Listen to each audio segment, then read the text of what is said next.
Good morning, everyone. I welcome you all to the fifth day program of this ongoing faculty development program on sensor technology organized by Department of Physics, Tripura University. Today is the last day of the program. During lunchtime, we shall share one feedback link, and I request all the participants to submit their feedback accordingly. After the last session at 3:30, there will be a small validatory function, say for 15-20 minutes. So I request all the participants to be present and interact during that time. So now we are going to start today's first session, that is session 12, and the speaker is Dr. Bharat Kumar, and this session will be chaired by Dr. Ratan Das, Assistant Professor, Department of Physics, Tripura University. Now I am requesting Dr. Ratan to kindly conduct the session. Sir, please. Thank you, sir. Thank you very much. On behalf of the Department of Physics, on behalf of the organizing committee, I welcome Mr. Bharat Kumar, who is the Principal Engineer of Xtrans Solution Private Limited. Welcome, sir. Thank you, sir. Okay, sir, before we start the program, before we start the session, Okay. let me have the privilege to introduce you, Okay. Mr. Bharat. Mr. Bharat Kumar is a principal engineer at Xtrans Solution Private Limited, Bangalore. For the past two and a half years, he brings 10 years of teaching experience as an assistant professor from various institutes in Telangana and Andhra Pradesh. He holds MTech in Embedded System from Jawaharlal Nehru Technological University. His area of interest includes IoT hardware platforms, artificial intelligence, blockchain, and cloud computing.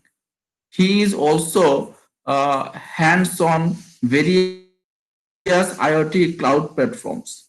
He conducted nearly 30 FDPs, faculty development programs, at various companies and prestigious IITs and NITs.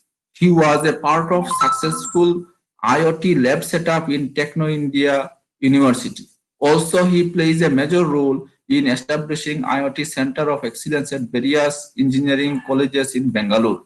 He has conducted so many students workshop and corporate training for IoT freshers. Welcome you, sir, again. I request you to present your topic. Thank you, sir. Thank you for your kind introduction. And I'm really thankful to, I'm really thankful to Dr. Syed Arshad, who initiated this for me. And also I'm thankful to the Department of Physics for conducting such a nice workshop. And thankful to all the participants for showing their interest in this pandemic, especially this pandemic time. Okay, so anyhow, today I'm going to start my session. So before going to start, are you able to see? Yeah, are you able to see my screen? Sir, I think I can continue with it. Yeah, you please kindly share your screen. Right. So here I'm sharing this. Yes, sir. Okay, yes, sir. So you are able to see my screen. Okay, right. So welcome. Today's topic is the role of sensors in IoT. So for your kind information, I'm not a background of physics, so I may not go in deep about the what internal part of the sensors, but in this particular topic is that how the sensors will play a major role in IoT, because we are basically works for IoT. So I will give the importance of the sensors, how they will play a major role in IoT. Okay. So this is the agenda for the today's my session. So that is, I will give a small introduction about the introduction to IoT, a small introduction about the IoT, and similarly, I will discuss about what are the different sensors and actuators that are majorly used in IoT. I'm not going to cover all the sensors, but few sensors which are mostly used in IoT. I will discuss about those sensors, and also I will discuss a little bit about what are the protocols that we are used to connect these sensors to the sensors to the controllers. So in a IoT, so whenever we want to read some information from the sensors, so we should have to connect some IoT microcontrollers. So I will discuss what are the mostly used microcontrollers generally in IoT, in the area of IoT, what are the mostly used microcontrollers. I will discuss about one or two slides about the microcontrollers. And finally, whatever be the things that we are reading from the sensor, finally we have to send these values to the cloud platforms. So I will discuss uh, only one cloud platform today. So how to send this information from the sensors to the microcontroller, and from the microcontroller to the cloud platform. So to send the information from microcontroller to cloud platform, we require some application protocols. So I will discuss one or two slides about the application protocols. And finally, I will give a demo on the ThingSpeak Cloud. So this is the one of the majorly used cloud for the academic systems. So people who wants to start the IoT in initial stages, they can easily get into this ThingSpeak, and they can easily try to send the information to the cloud. So today I will show you how to create a ThingSpeak cloud account, and also I will show you a demo on the how to send the information of the sensors to the cloud. Some demo through some demo like a smart environment monitoring system. So using this demo, I will give complete picture of how we can send the information from starting from sensors to microcontrollers to cloud. So this is the agenda of today's session. So without any further delay, let me start the session here. So before going to that, what is IoT? Because before discussing about the sensors, first we have to know what is the place of sensors in the IoT. So let's see the definition of IoT here.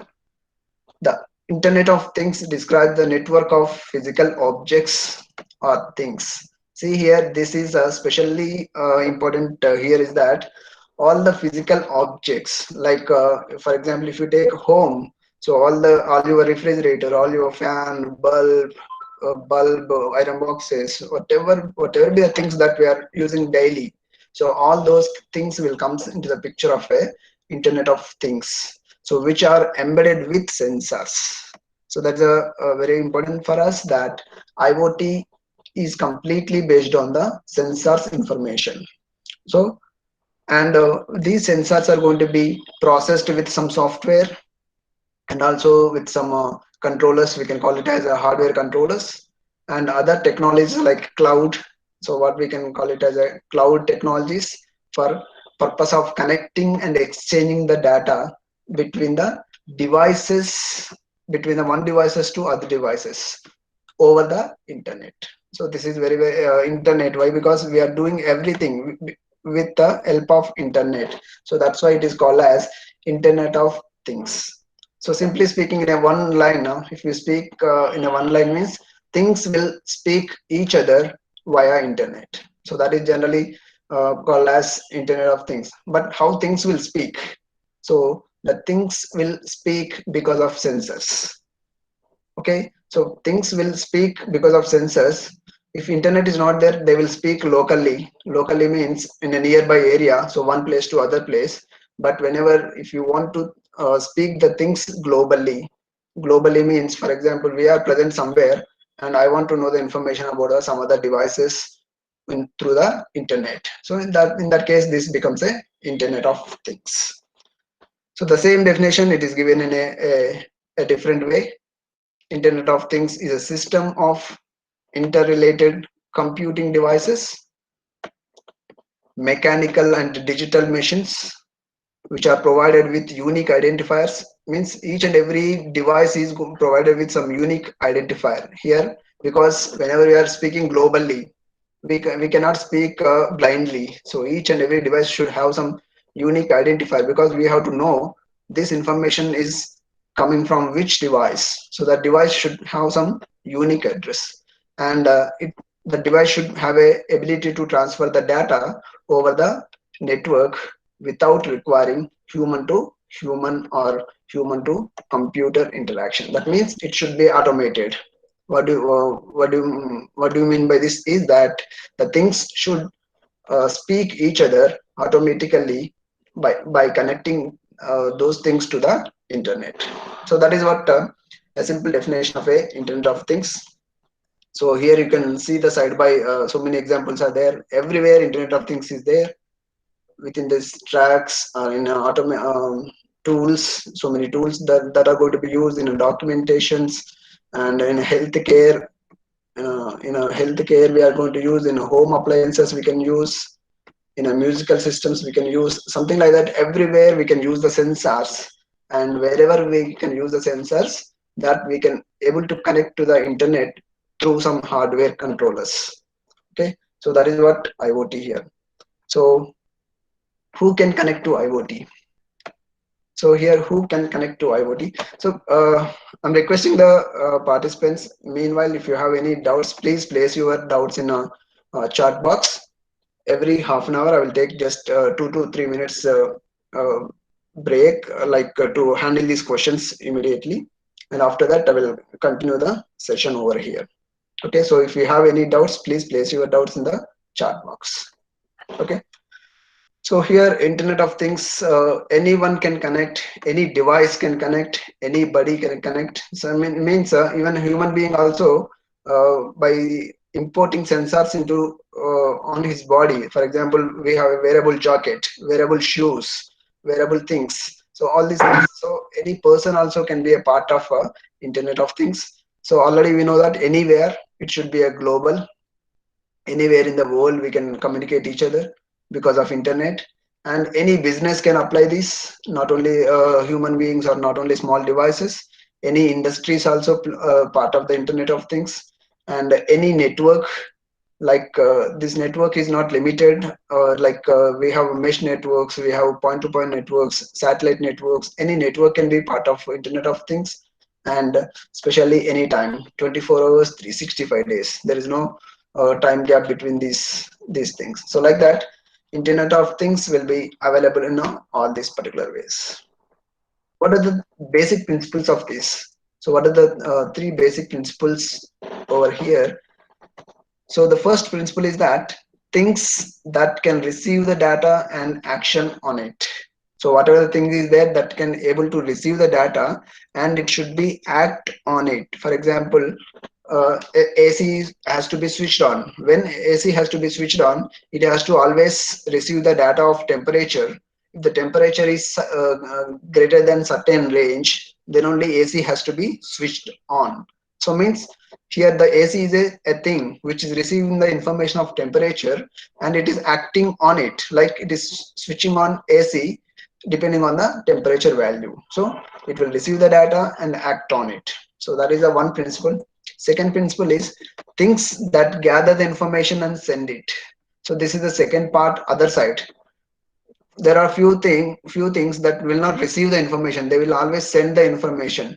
So for example, some devices are there which are in a remote location. For example, in a place, hills are there, otherwise valleys are there, otherwise a place where human being cannot be reached. So such kind of places will deploy some kind of IoT devices which will always gather the information and send it.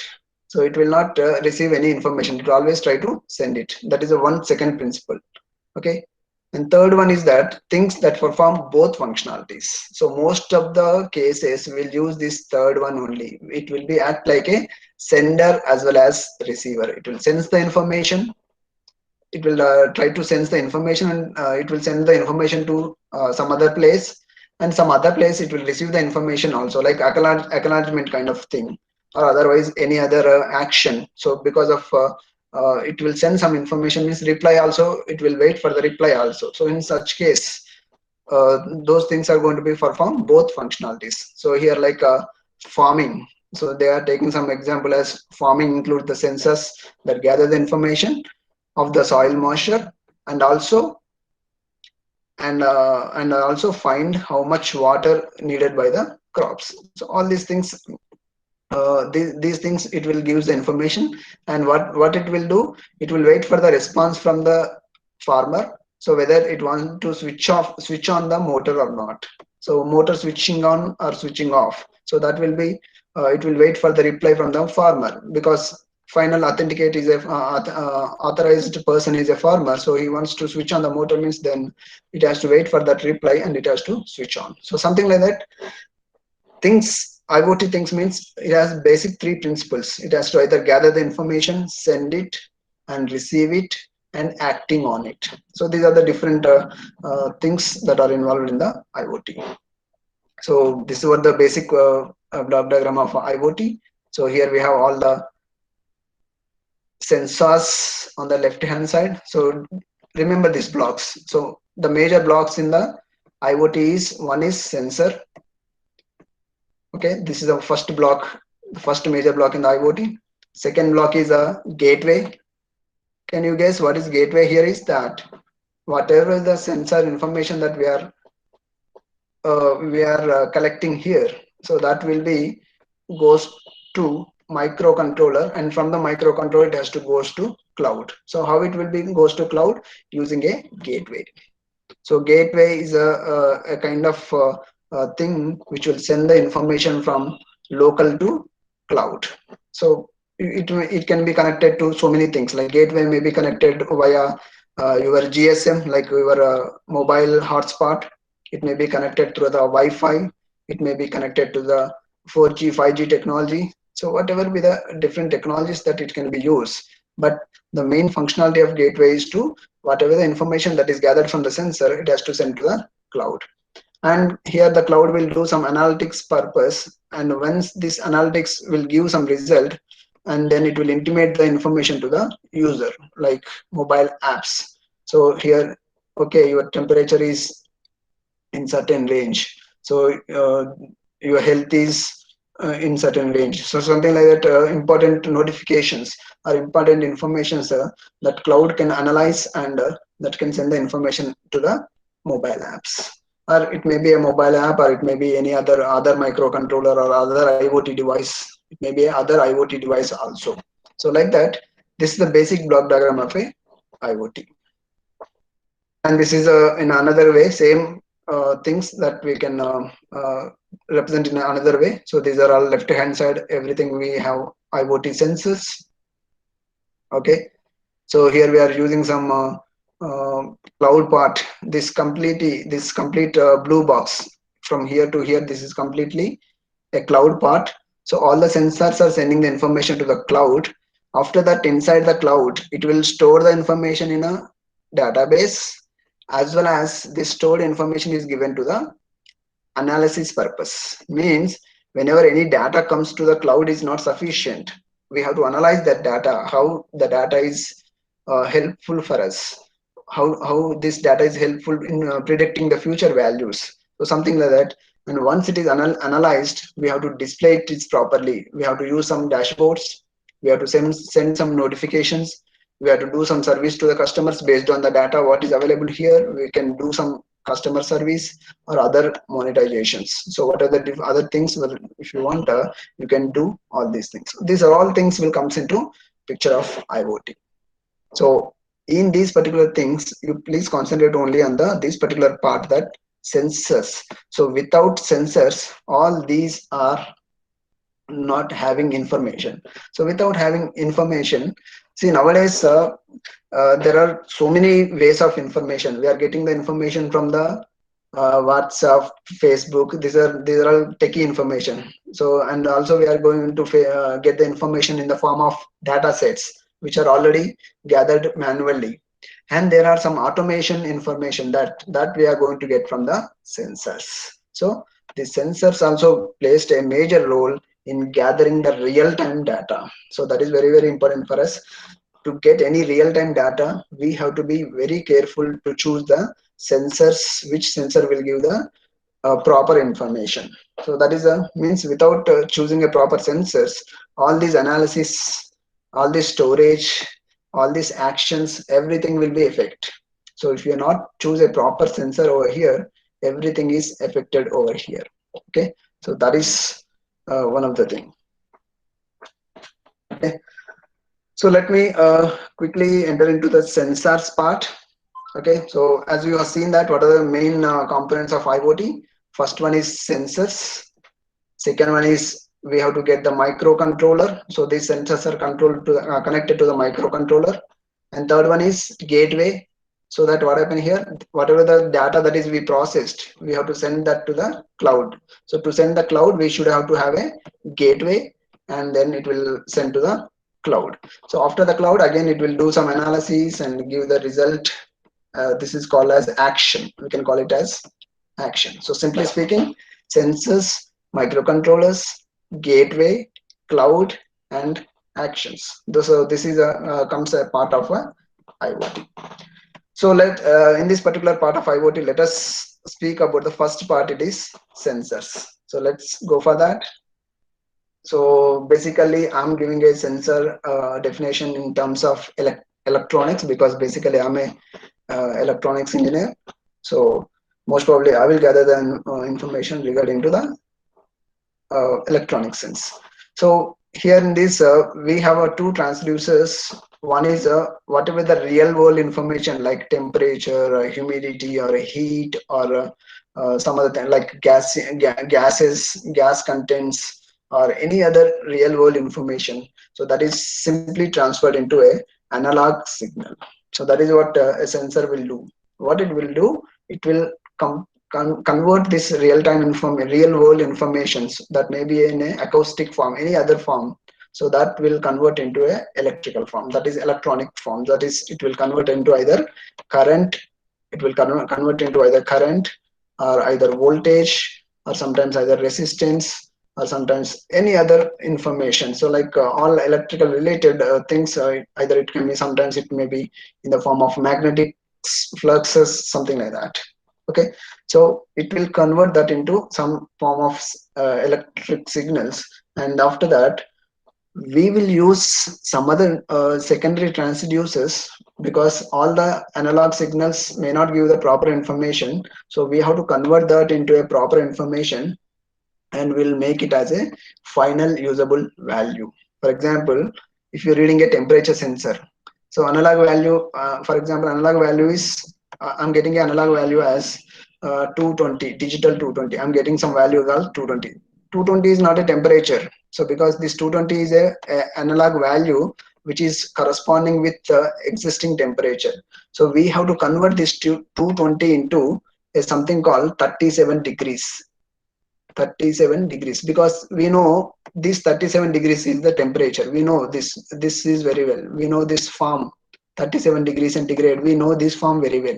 So what happened here, intermediately there is another form. So we have to convert that into user readable value. User readable form means user can understand what is 37 degrees, but user cannot understand what is 220. Okay, so something like that. We'll do some programming part, and we'll read this information and we'll convert that into a user readable form. So like that, a sensor will have part of all these things.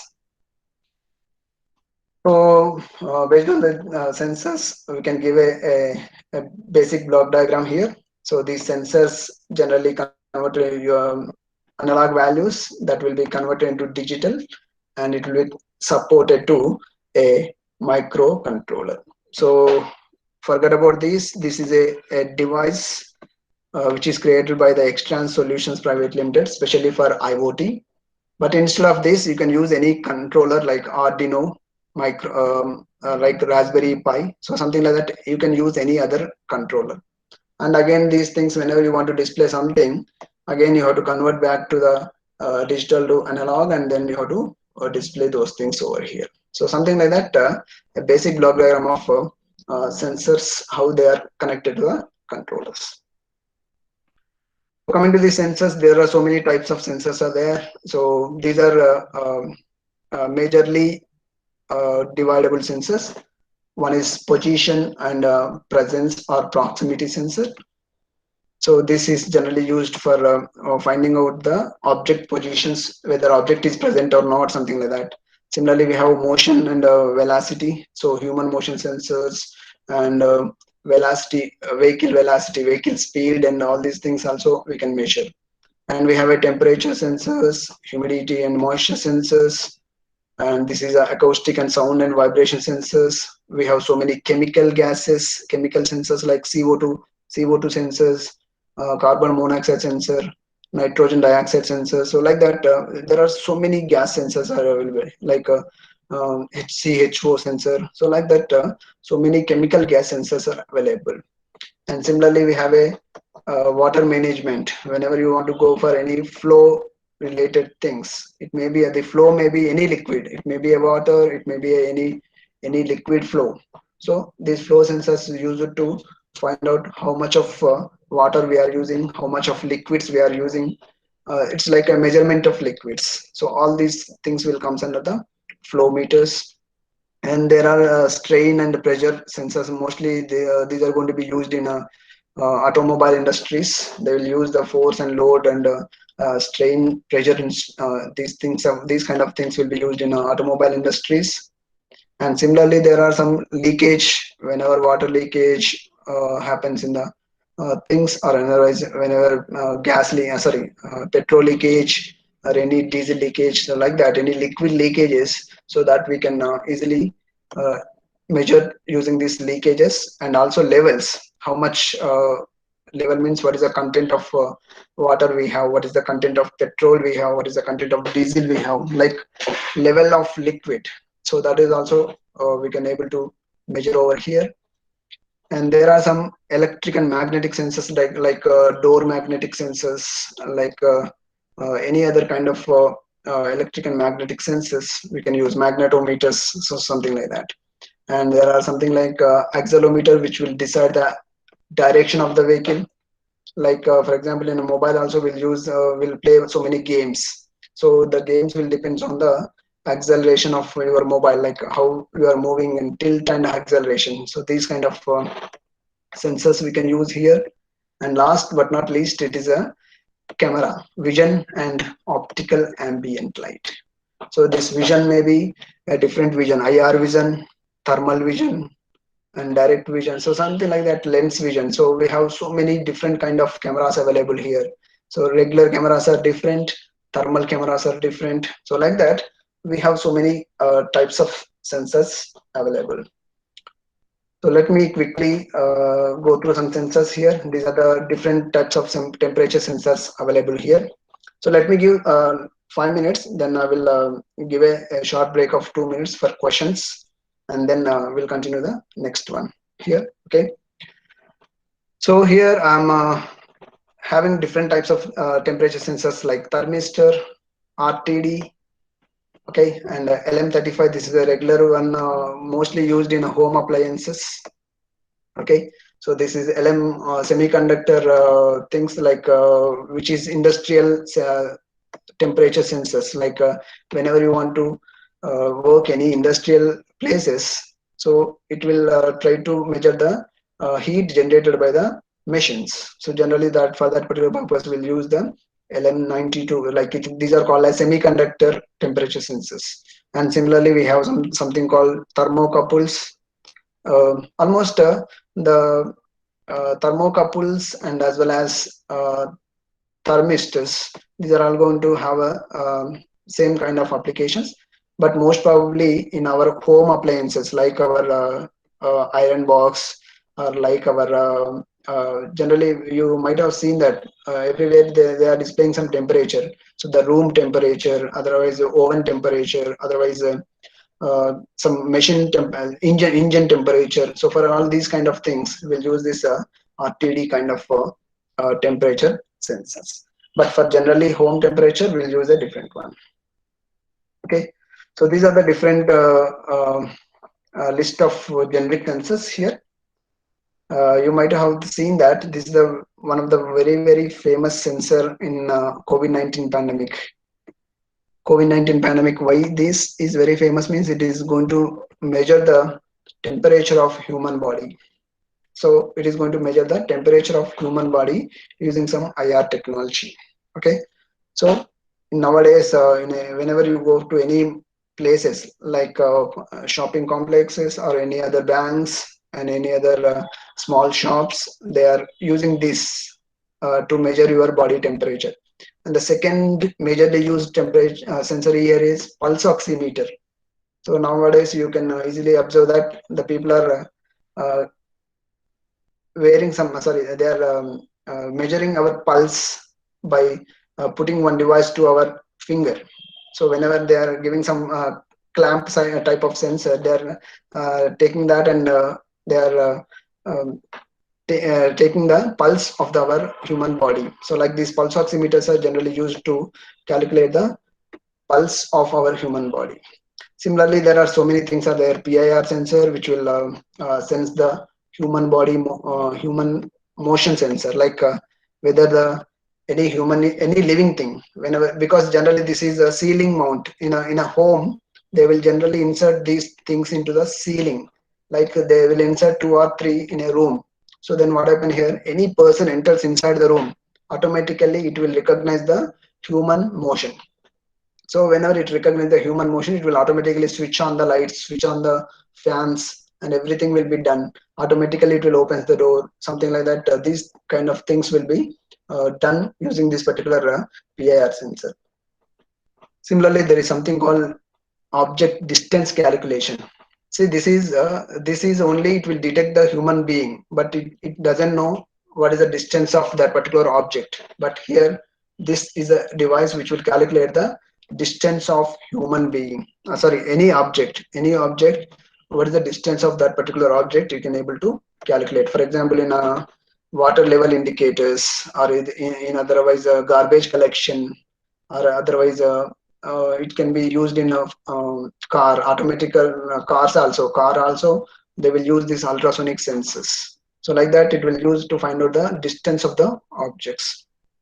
Similarly, we have a fire and smoke detection sensors. Generally, these are used in industry to detect the fire alarms. Sorry, to detect the fire, and it gives the alarm.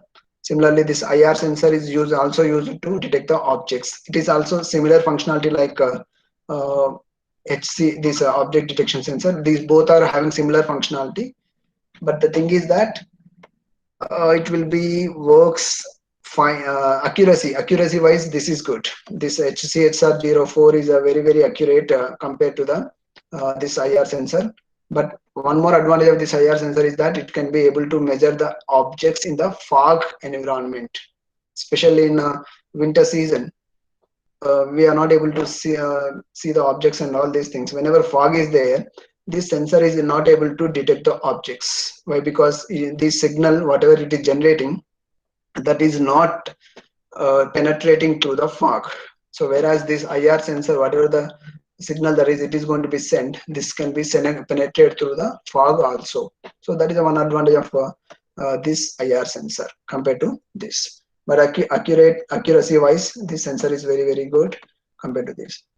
And we have so many other sensors like soil moisture. So whenever you want to measure any moisture in the soil contents, then we can in a soil moisture content, if you want to measure any moisture content, we can use soil moisture sensor. Turbidity sensor, that how clear your water is. For example, lake water is there, those are a little bit clear. Whenever we go for a pond water, that is not clear. So how much purity the water, whether the water is pure or not, so that can be simply detected by the turbidity sensors. And there are something called pH sensor, whether your water is drinkable or not. So it can able to measure your pH levels of your water.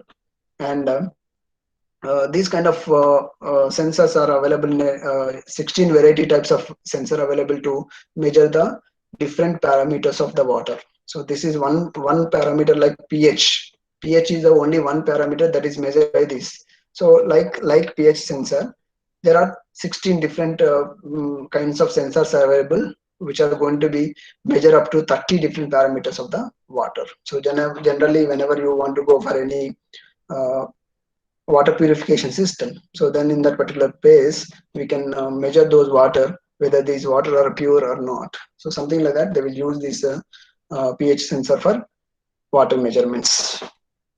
These are different gas sensors. So as I said, there are so many gases available in our environment.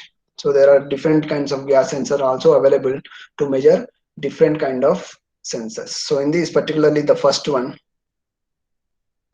where is, sorry.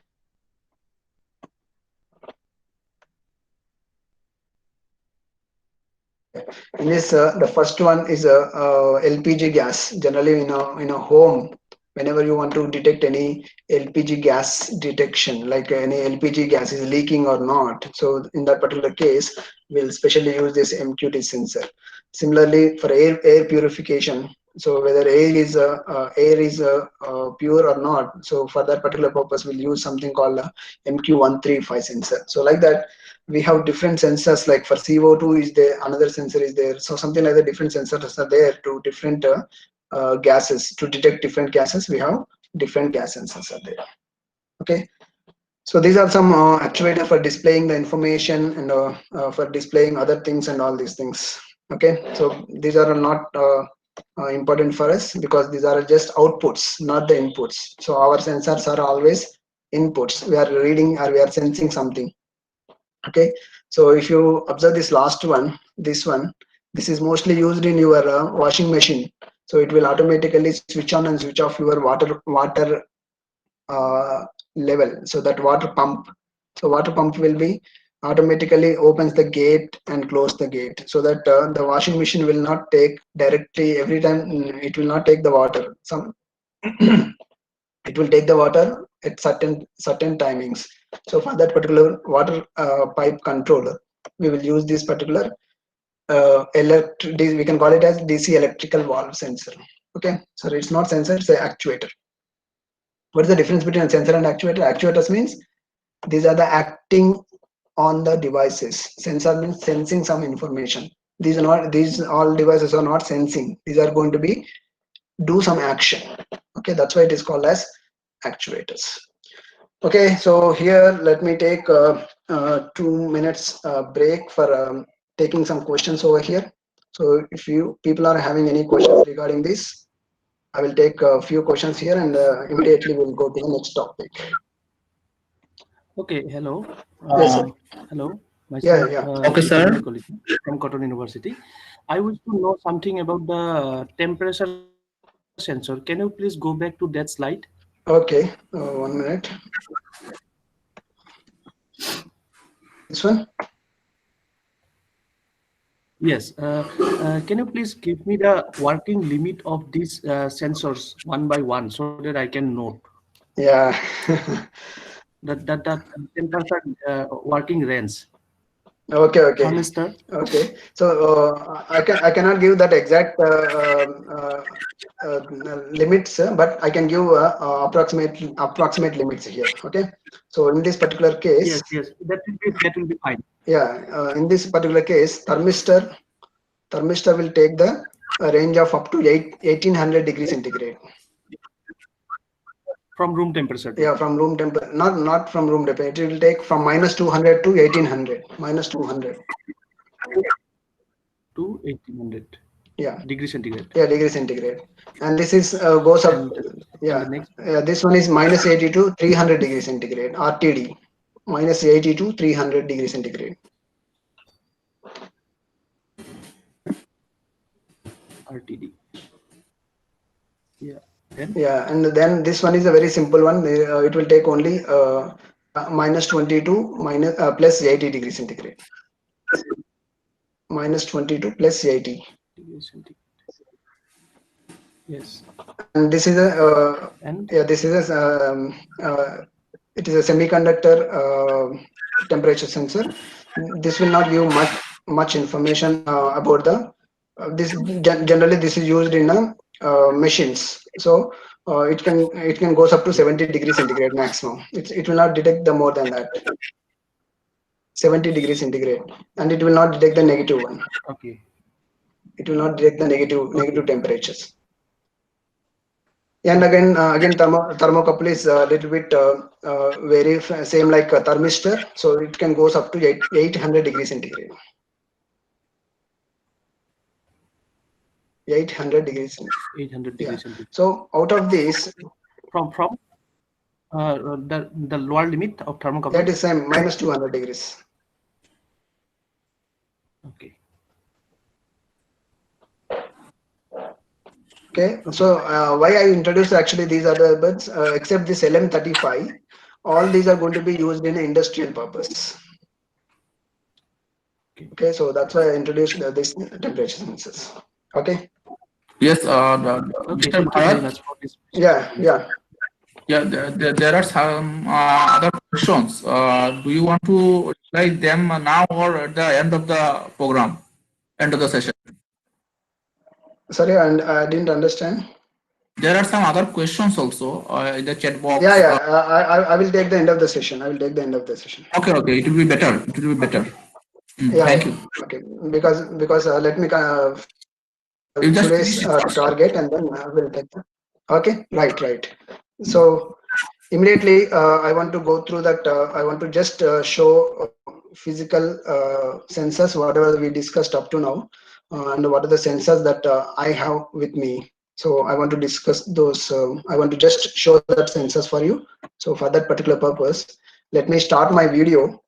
Okay, let me start my video, and I will show some sensors which I'm using regularly. Okay, so let me open that. Let me give 1 minute. I will open the video over here, and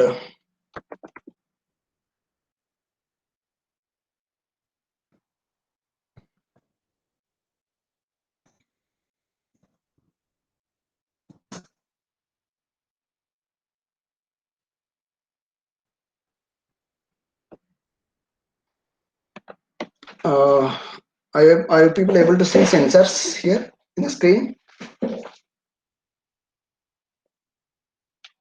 Anyone can reply. Are you able to see the screen?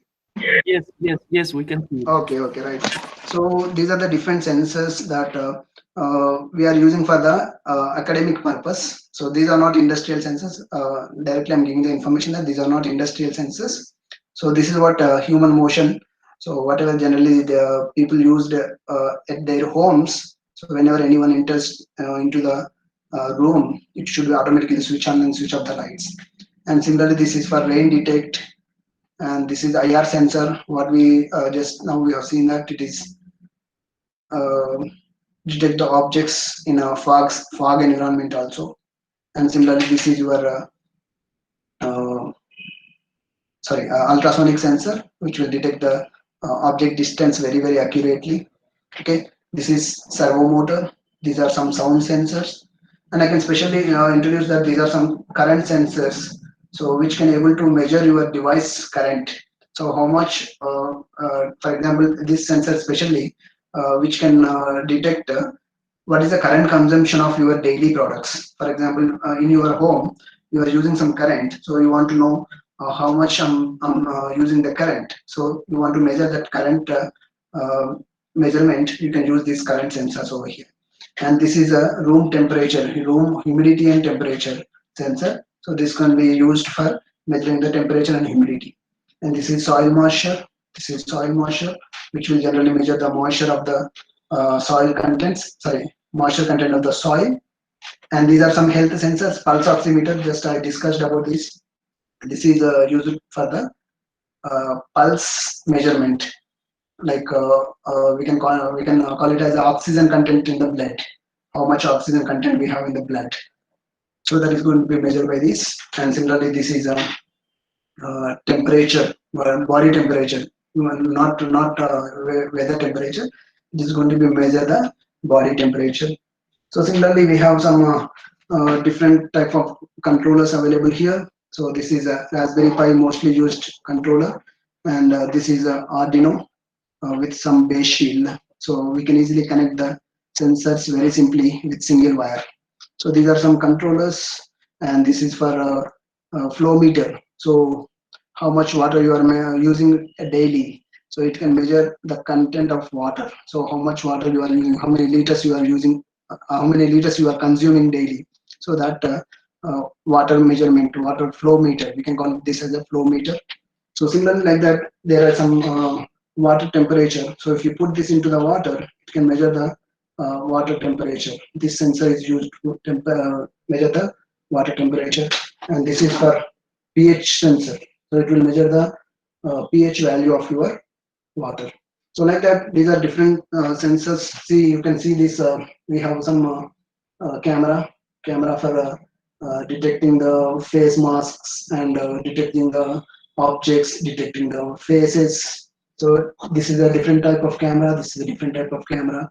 So like that, we can use these many sensors to connect these things to the controller, and we can daily do so many IoT operations.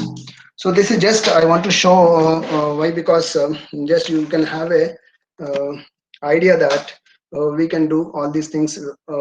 It's not a rocket science. We can just get these things from the market, and we can do the things. So that is the uh, intensity of this particular I'm showing all these sensors. Okay, so let me close this. And let me minimize this. And next we'll go for the next topic. Okay, so I don't want to discuss much about these particular things, because whatever the sensors that we are seeing up to here, how we are connecting this sensor to the controller. So as you know that the first part of our IoT is that we have to, let me maximize this slide. So what is the first part of this sensor here is that, sorry, first part of the IoT here is that we have to have the sensors. And next, how these sensors are going to be connected? It should be connected to some microcontrollers. You have seen some microcontrollers in that particular, that we can have some Arduino, we can have something like a Raspberry Pi. I don't know, any of you people might have gone through these things, or may not be went through this, but just remember that there are two open source controllers are available here, Arduino and Raspberry Pi. So we can connect this sensor to the microcontrollers. But how we'll connect this? So we should have to follow some protocols here, that most probably we'll use one protocol called GPIO, general purpose input and output. This is the majorly used protocol to connect sensors to your microcontroller. So other than this, there are some other protocols which are regularly used. One is called I2C, inter-integrated circuit. One is called SPI, serial peripheral interface. Okay, so you may have one sir, we don't know the information about all these things. No need to know about the information, but at least to know that what are the different protocols that we are going to use to connect these sensors to the microcontrollers. So these are the majorly these four, whatever the GPIO, I2C, SPI and UART. These are the four majorly used hardware protocols to connect these sensors to the microcontrollers. How we'll connect this sensor? You may get the doubt, sir. We can connect through some wires. So using that wires also, there are different protocols available to connect with the wires also. Single wire means it is a GPIO. We have a 2 wire means it is a I2C. We have a 4 wire means it is a SPI. We have asynchronous means it's a UART. So something like that to depend. It's not depending on the timing of the sensors or something like that. So like that, we have different protocols depending on the sensor variations. So what we have, I2C sensors available in the market, SPI sensors available. See, most of your cameras are connected through the SPI. Most of your ADC, like analog to digital converters, whatever the ADCs are there, all are connected through SPI. And most of the carbon dioxide gas sensors are connected through the UART. So something like that. There are different kinds of protocols available to connect your sensor to the microcontroller. So this is what regarding that particular thing. So here I don't want to discuss about this. I will provide the slides for you so that you can clearly go through it. So these are just I want to introduce these things, means these are the principles where we connect the sensors to the microcontrollers. Okay, these are the microcontrollers. Just you have seen that. This is my Arduino Uno. This is my Raspberry Pi. This is my Arduino Nano, and this is ESP32. This is Wi-Fi, Arduino plus Wi-Fi. So these are all IoT devices. That means we can connect our sensors here. For example, if you take a temperature sensor, we can connect this temperature sensor to here using some, maybe using GPIO, maybe using I2C, maybe using SPI, maybe using UART. So whatever be the protocol that we are using, but we have to connect this sensor to the microcontroller. But what is IoT? So whatever the sensor information that we are reading into this, we have to send this information back to the cloud. So that means we have to sorry. So this is the one of the microcontroller, Raspberry Pi 3. So this is the one of the microcontroller that we are using in my demo. In the last 5 minutes, I'm going to show some demo like how to read the information from the sensors and send it to the cloud. How we can send it to the cloud, that I want to show in the last. So for that particular demo, I will use this Raspberry Pi. So this Raspberry Pi is available on this board here. So this is my Raspberry Pi. So this is what controller that I'm using to connect these sensors. So what is this? This is a IoT development kit developed by Xtrans Solutions Private Limited. It's our company.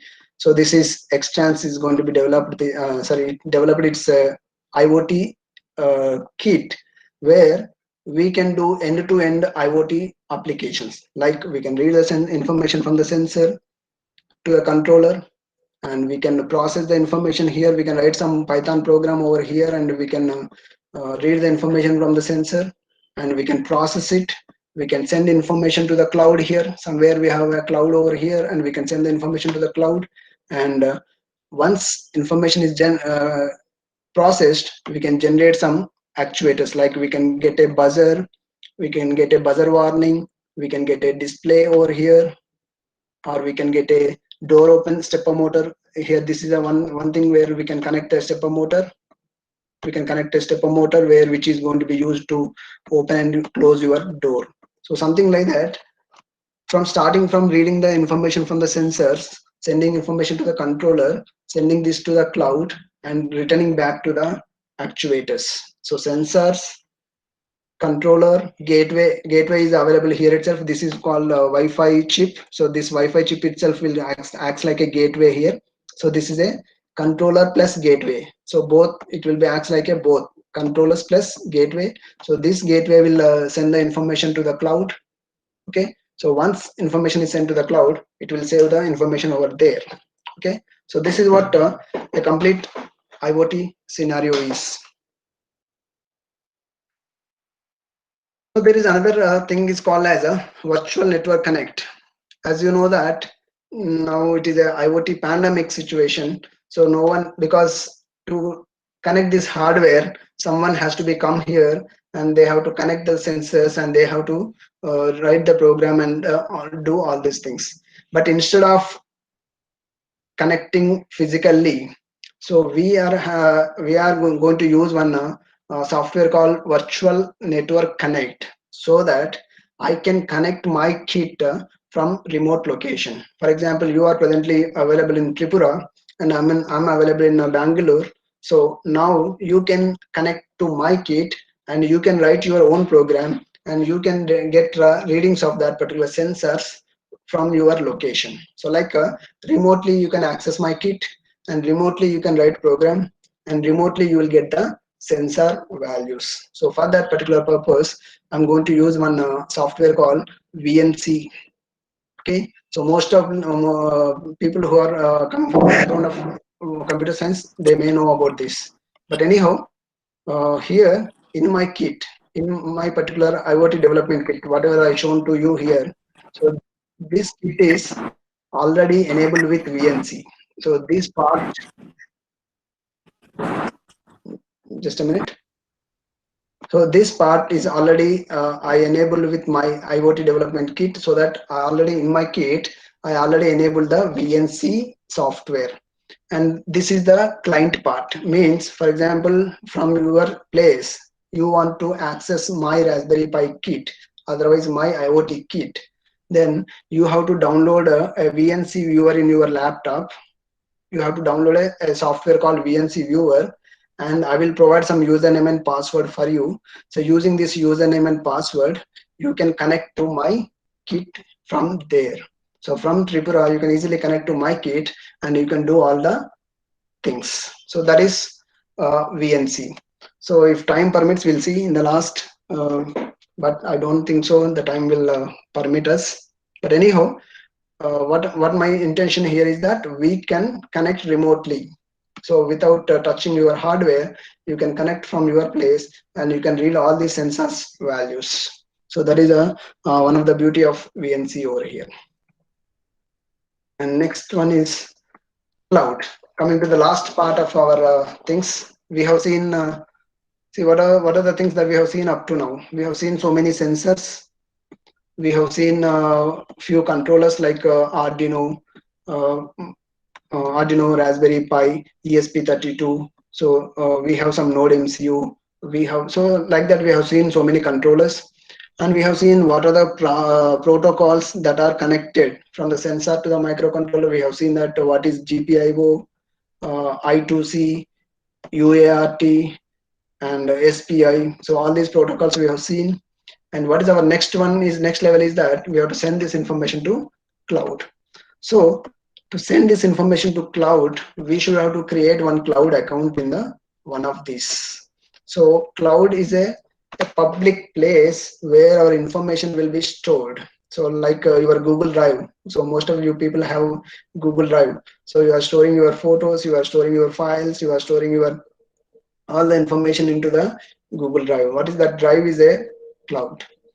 So similarly, like a cloud is a major platform where we can store our information and we can do everything from the remote location. So not only this, we can get OS from the cloud. We can make use of the applications from the cloud. We can make use of the infrastructure from the cloud. Like you want to use a high-end infrastructure.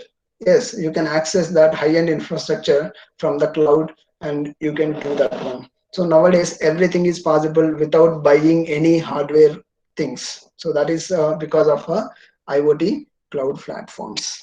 Okay, so in this particular, we have a ThinkSpeak, we have a UBDots, and most of the people know about this Amazon Web Services, AWS. This is the one of the top most and famous cloud. Okay, AWS, we can call it as AWS cloud. And similarly, Microsoft is also comes with a cloud called Azure.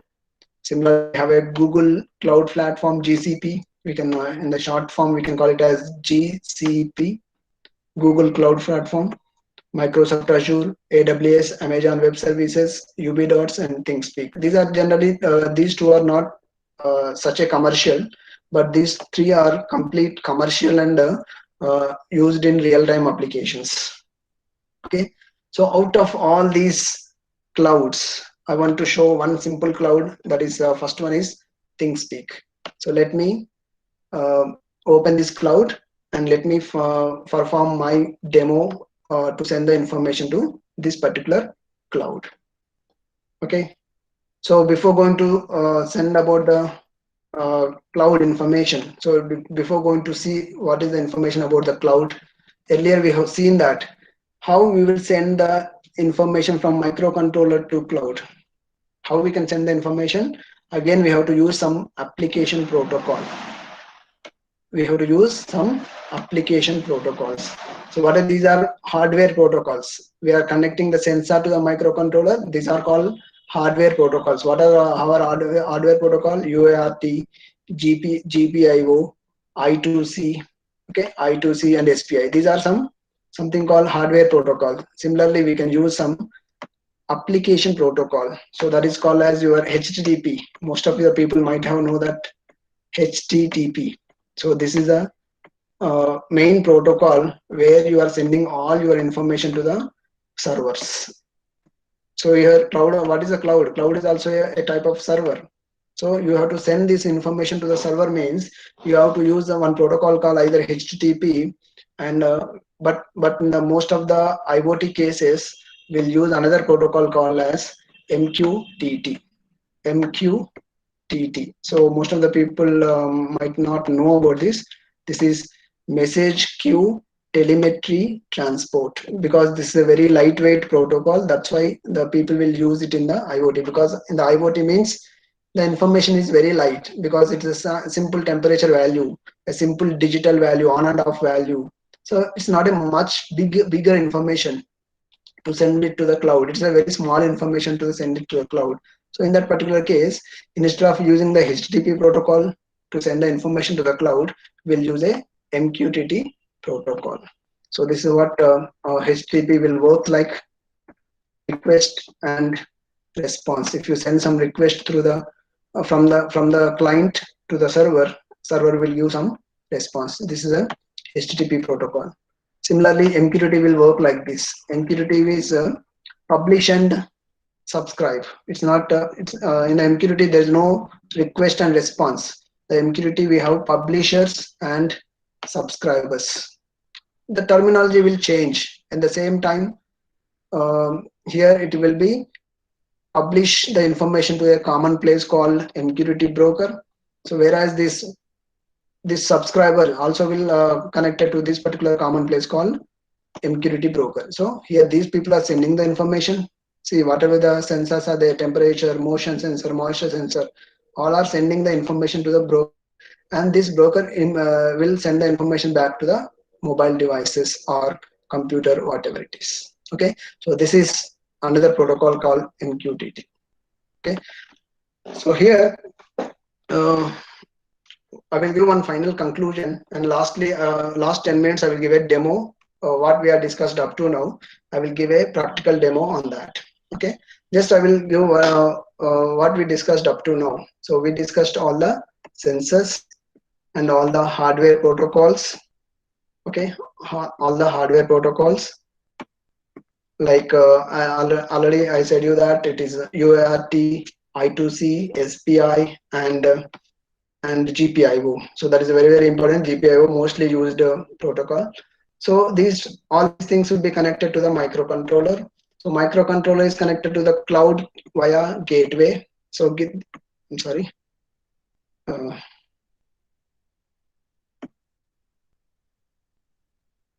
Microcontroller is connected to the gateway. So gateway here, what is the gateway here?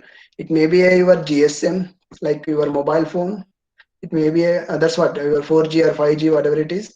It may be your Wi-Fi. It may be your Ethernet, direct internet cable, that is Ethernet cable. So whatever it is, so that gateway is nothing but it will take the information from the sensors and microcontrollers, and it will send this information to the cloud. But how it will send the information to the cloud? Again, we are going to use some application protocols. So what are the application protocols that we have seen? HTTP, MQTT, and there is one more is called COAP, constrained application protocols. These are the generally used in industrial places, where the people are coming with the industrial. These are constrained, means public. It is constrained to particular people who are having some consortium, who are having some kind of body. So like this is the IEEE body, this is some automation body, something like that. The industries will form some body, and those people only will use this particular protocol. So that's why it is called as a constrained application protocol. But anyhow, this is the mostly used protocol in IoT. In the IoT, the people MQTT is the mostly used application protocol. Right. This is the thing that I want to conclude, that in IoT, whatever the different sensors are there, those sensors are going to be connected through the hardware protocols to the microcontroller, and these microcontrollers are going to be connected to the cloud through the application protocol. This is what overall conclusion of whatever we discussed up to now. Okay, so let me start one practical demo. So that what happened here, I want to show how to read the information from the sensor and how to send this information to the cloud and how to see that values in the cloud. Okay, so let me take ThingSpeak cloud here. So what is this ThingSpeak? So ThingSpeak is a cloud which comes from the MATLAB people. So it is in association with the MATLAB, the people will create one cloud called ThingSpeak. So internally for all analysis, for all data analysis, the people will use the MATLAB language for doing any analysis and all. And it will read the data from the sensor and it will processing and act on it. And it is having good visual displays. It have some alerts like mail and Twitter. Whenever some certain conditions are met, it can give some mail and Twitter alert. And especially this is having 3 years of free service. You may think that we can store our sensor information on the cloud, but that is not free. We have to pay something for the cloud providers to store your information onto the cloud. But there are some clouds which are giving some free services. So this is ThingSpeak is one of the such cloud. So it will give 3 years of free service for the sensor to store the information. So it's very easy to integrate, easy API. We can write a simple program. There is no bombarding programming part. It's very simple programming and all these things will be able, and best cloud for academic researchers. So whenever you want to do a starting research in IoT and all these things, then this is the best research, because whenever you want to do some research on the sensors also, finally you have to connect your sensors somewhere. So where you have to connect? So you can connect your sensors to some microcontroller, and after that, whatever sensor information you want to store, you can store it in the cloud, and you can do some analysis on that particular sensors information. Okay, so let me open the ThingSpeak cloud. So first I will open the ThingSpeak cloud and I will show some few things in the cloud, and then I will come back to the microcontroller. Okay, I will come back to the controller and I will show what are the things I'm connected here, and I will finally show you the demo. Okay, so let me open the ThingSpeak here. So how to open the ThingSpeak?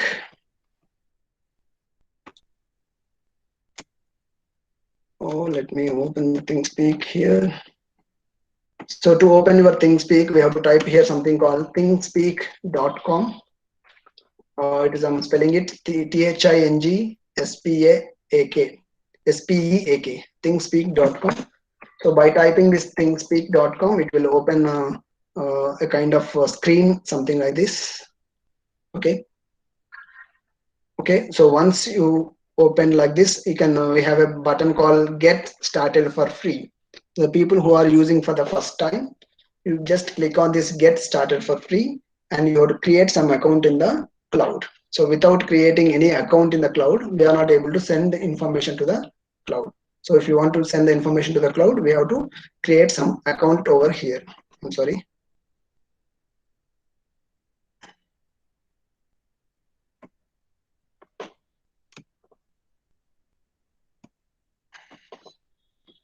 Okay, so here let me log into this because I already created the account. So let me log into this account here. So this is my ThingSpeak account. The people remember that why I'm doing all these things, that I want to create a few things in the cloud to send the information. So what are the few things that first I have to log into cloud. I have to log into this cloud thingspeak.com. So once I logged in, so there are something called channel. So you have to create some channel. So let us, there are some 4 channels available. Earlier I did a few things for COVID-19 applications. Earlier I did some few things for a smart weather application, smart agriculture, smart environment. So let us, today we'll see the smart environment. Just click on this. So by creating this channel, inside the channel, we have something called fields. You can call field 1, field 2. So what is my field 1? Is a temperature. So whatever the temperature that you are reading from the controller, you can store your temperature over here. You can store your humidity over here. So something like that. These are all cloud. These are all not our local system. We are sending the information to the cloud, and the cloud is displaying these values. These are not from our local values. We can open this in the mobile also. If you want, you can simply open it in the mobile, and you can see the values, and you can deploy your kit somewhere, and you can see all the values from in your mobile. For example, it is in some other place. You are in some other place, and you want to see the information of that sensors. So then that is possible through these clouds. So here only two things. One is we have to create a channel, and we have to create a fields.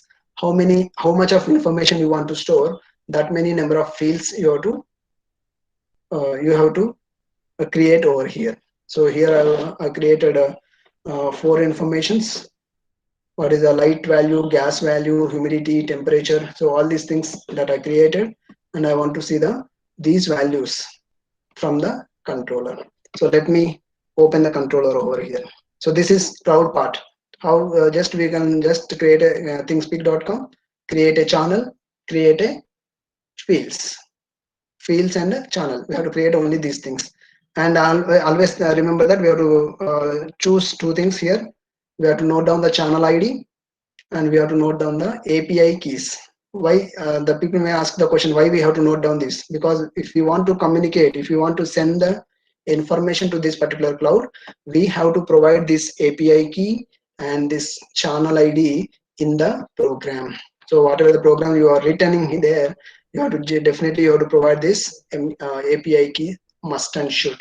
Without providing this API key, you are not able to view your data from the controller. So let's go for the controller part. Let me open this. Let me open my webcam again.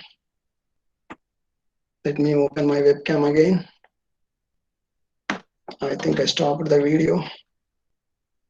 Just I want to show my controller, because before I'm going to execute the program, I want to show my controller. So that's why I'm switching on this video. I'm just switching on the video. Okay. I'm just making a full screen. See what I'm doing here. See what is this demo is for. I want to read the information from this particular controller. So this is my temperature and humidity sensor. I want to read the temperature and humidity of my room, and this is the light status. I'm very sorry, it is not stable. So okay, now it is a little bit okay. So this is my temperature and humidity. It will read the temperature of this particular room, and this is the light status. Whether the room is dark or bright, it will recognize the room dark or bright. And this is a gas sensor that I'm using. So this gas sensor also I connected here. You can see this here. I connected the gas sensor here to here.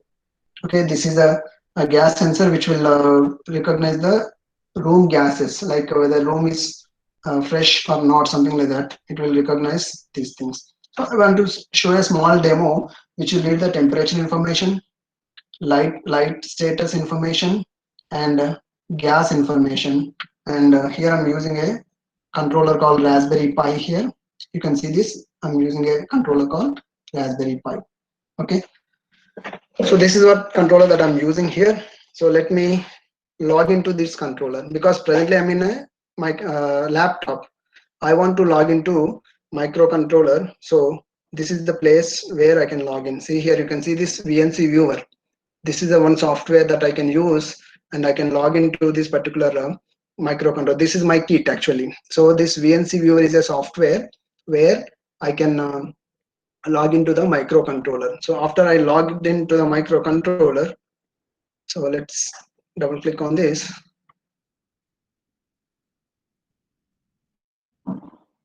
Let's double click on this. It is asking the username and password. I'm just pressing username and password. Now see here, this is the place where I logged into microcontroller. So this is my microcontroller. This is not a system or something else. So this is my Raspberry Pi. So this is a microcontroller. Inside the microcontroller, we have these many files. This is the one file. This is one file. You can see this. Okay, so this is my microcontroller, everything. Okay, so let me execute the program over here. So this is my program. I written the program in the Python language. See here, you can observe that this is just, I want to give a scenario that how to connect your sensors to the controller and how to send these values to the cloud, because my intention is not to explain about the program and all these things. Just I want to show how we can connect the sensors and how we can write a program over here. So this is my Python program that I written inside the controller. This is my controller here, and I written a program inside the controller. And you have observed that this is an API key. So earlier I said that for our account, whatever the API key we have, see, this is the API key of my account, Smart Environment Monitoring. So this is the API key.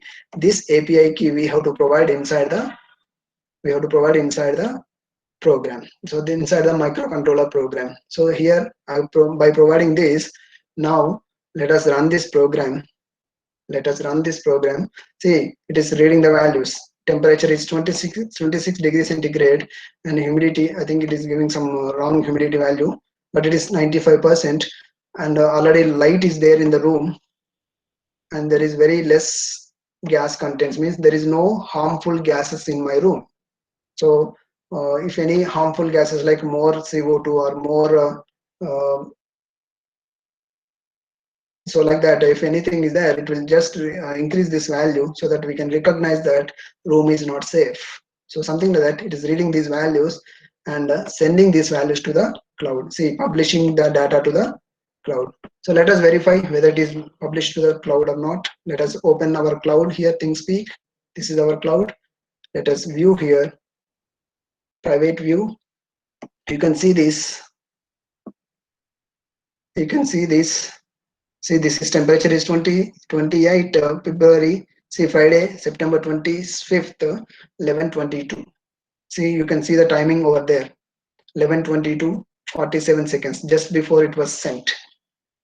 Temperature is 28 degrees, and Friday, September 25th, 11:22. Now the time is 11:23. So just one minute before the value was sent to the cloud. So like this, all the values we can able to send from the microcontroller to cloud. You may ask the doubt, sir, why? What is the need of sending this cloud and storing over here? Means we can send this information in cloud and we can store it for years together. So after a few years, we can take all this data and we can analyze that. So how the temperature is varying day by day. So what is the temperature of this day? What is the temperature of that day? So something like that. We can expect the future temperatures. So okay, the temperature is varying like this. So if in the future the temperature may rise to this much of dangerous level. So according to that, we can do some precautionary things and all these things. So this is the way that how we can read the sensors information, and we can connect that sensors to the controller, and we have written a program to send these values to the controller. Here I used a HTTP protocol. You can observe this here. I'm using a HTTP protocol to send my information to the cloud, and finally my information is reached to the cloud, and I got the values over here. So this is my this particular intention of today's particular session. So that is what I introduced. So many sensors over there. I shown you the so many sensors. All these sensors we can able to connect to this particular microcontroller, and we can send this information to the cloud. So with this, I want to conclude my session, which is started with the discussion of sensors, microcontrollers, and a cloud. Okay, so now I'll stop here, and I want to take a few questions quickly. Thank you, Mr. Yes. Bharat, for your nice presentation, and also thank you very much for concluding before the time. And some questions from the participants. Yes. First one is asked by Mohammad Jasimuddin. Okay. Question is, what are wearable health monitors? What are wearable? Health monitors.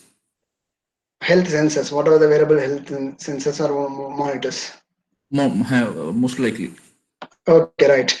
So generally, sir, in a watch nowadays, you might have seen that Apple comes with a watch and Google also comes with a watch. So in there, they are using heartbeat sensor, they are using temperature sensor, and they are using IR sensor like a pulse calculation. So whenever you are doing some exercise and all, it will calculate the pulse. So that pulse sensors are IR sensors are involved in that, and also there are some sweat analysis sensor. Means depending on the whatever the sweat of the body that you got from on your skin, depending on the sweat analysis, it will easily recognize that what are the um, your body condition, whether your body is in good condition or bad condition. By simply analyzing the sweat also, it will give some parameters. So like that, there are so many advancement comes in the watch. That is a one wearable device.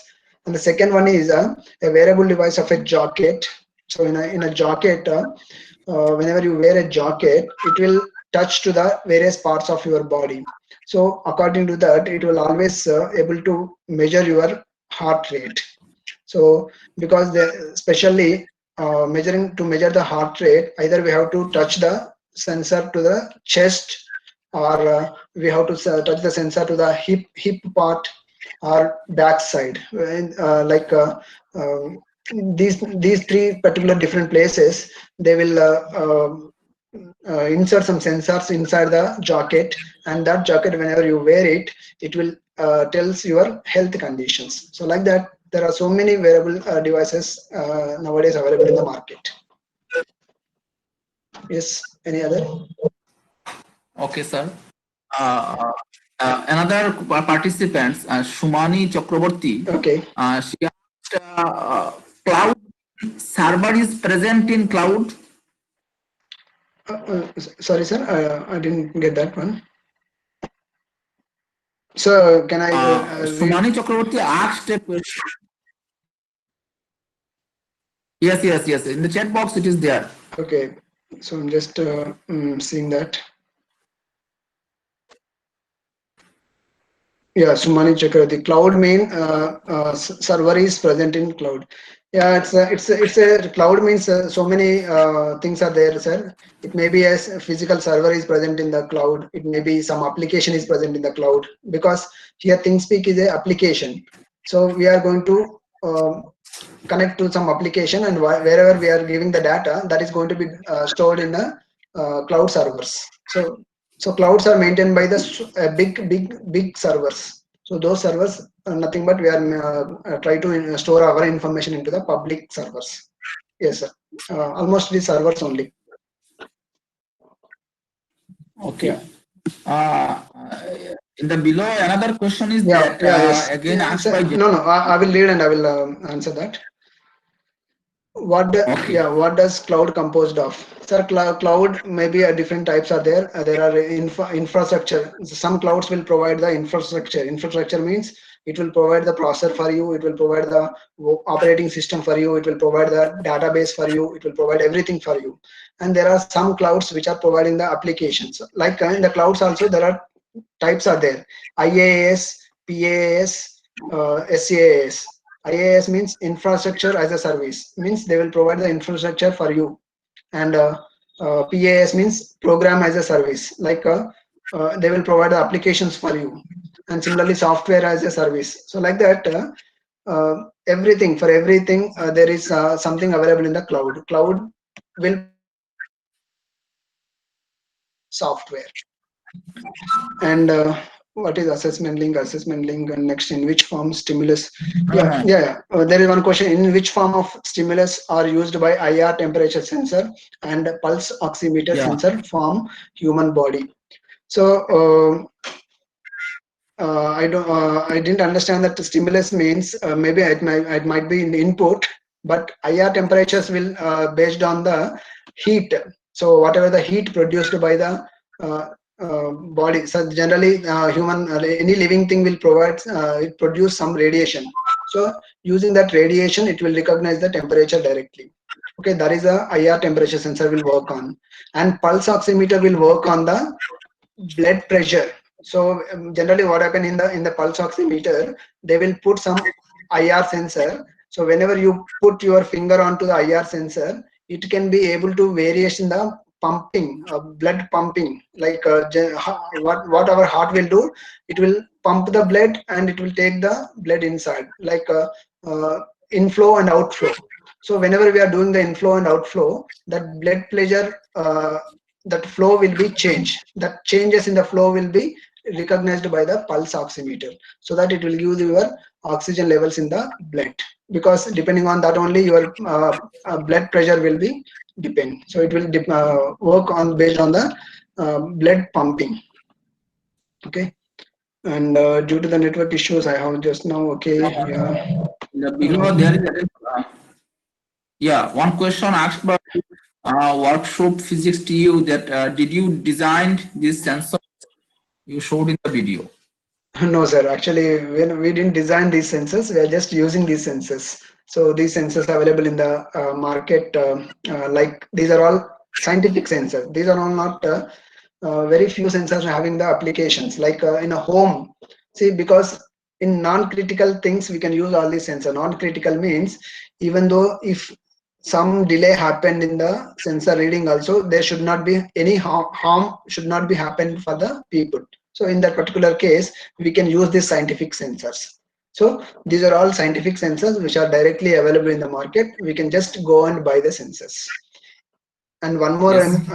important thing is that if you want to really design your sensors, and there is a lots of demand for the sensors, because still there are a lot of sensors not available in India. So we can participate in the Make in India program, and we can try to design that. But for that particular purpose, first we have to understand what is the existing sensors and how they are behaving. So without understanding those existing sensors and all, we are not able to design our own. Okay, Okay. next question is Mrityunjay Mahato. Okay. His question is, what are the prerequisites of a newly lab developed sensor to be integrated with IoT or microcontroller? Yeah, just here the prerequisites is that actually, frankly speaking, nowadays this Arduino and Raspberry Pis, the school children also they are doing. I think some of schools, like some of the corporate schools, they already introduced the this Arduino and Raspberry Pi as a curriculum, so that these people can easily learn without any basics. Like they have to have only particular basic, like why this sensor going to be used, means we have to know about the sensor, what is the parameters of the sensor, and then we have to know about the one controller, either maybe Arduino or either maybe Raspberry Pi. So we have to know little starting we have to know something about the controller, and we have to have a programming knowledge, at least small programming knowledge. Like it's not like complicated, right? We are going to write a big programs. It's not like that. We have to know a little bit small programming knowledge is sufficient to learn all these things. It's not a complicated one. Frankly speaking, a 1 week of coaching is otherwise 1 week of training is enough to do your own applications. Okay, sir. Another question asked by Aman Arora. Okay. What is the cost of multifunctional IoT development kit? Actually, there is a GEM portal available, GEM portal. It is available in the GEM portal. Maybe it is cost around 26,000 to 30,000, depending on the quantity of the how many quantity they are going to buy. So depending on that, it will vary. But anyhow, this is telling you that this is used for complete IoT projects. Whatever you want to do, any prototypes, we can do all the prototypes over here, and we can connect camera, and we can do all machine learning projects also here. So that scope is there, but at the same time the cost is also not that easy. It is Okay. around 26,000. Yeah. Let us take Yes, another sir. last question, sir. Very important one asked by CH Okay. Srinivasu. In BNC, what about security? Yeah. there is a good question here. Sir, whenever coming to this particular thing, first of all, VNC is allowed by some mail ID and username and mail ID. So that is a one step. So that username and until unless if you don't know the username and that mail ID and password, you are not able to log in. That is the first step of authentication. Second step is, even though if you are if you know the username and password of my VNC account and you try to log in, but until unless I approved from my side, like because whenever a new person logged into my kit, definitely I will get an alert on the mail. So until unless I approved that particular person, he is not able to log into my particular IoT development kit. And that is the second level of thing. Even though I approved it, even though I given the you know the username and password, everything is possible. And third stage is that I can fix some username and password for my Raspberry Pi. So that is the third level of security. So if you crack that third level also, then you can definitely able to log into my kit. So if you are able to do 3 levels of cracking, definitely you can able to log in. So that is part of security with VNC. Okay, sir. Thank you very much for answering all these questions or queries asked by the participants. Okay, sir. Very much for it is a very nice presentation. Something it added to my knowledge also. Knowing something different from the area of our background, it is always exciting. Yes. Yeah, you have nicely presented the IoT, because I have seen that AICT is also organizing FDP on IoT. Basically, for 5 days programs are there on IoT especially. Yes, sir. You have given a nice presentation in a 1-hour session. Thank you very much again. Thank you for giving us the knowledge. Thank you, over sir. Yes. Over to the coordinator, Dr. Ashaduddin sir. Yes. So thank you very much, Dr. Ratan, for conducting the session in a nice way. And also I thanks the speaker, Dr. Bharat. So it was very nice. From chat box, I see one information I want to share. Ms. Paur Rahman asked a question, whether there is any sensor for coronavirus. And another participant just give answer or information in this regard. Dr. Mukesh Kumar, he informed a team of researchers from IMPA, Zurich, and Zurich University Hospital has succeeded in developing a novel sensor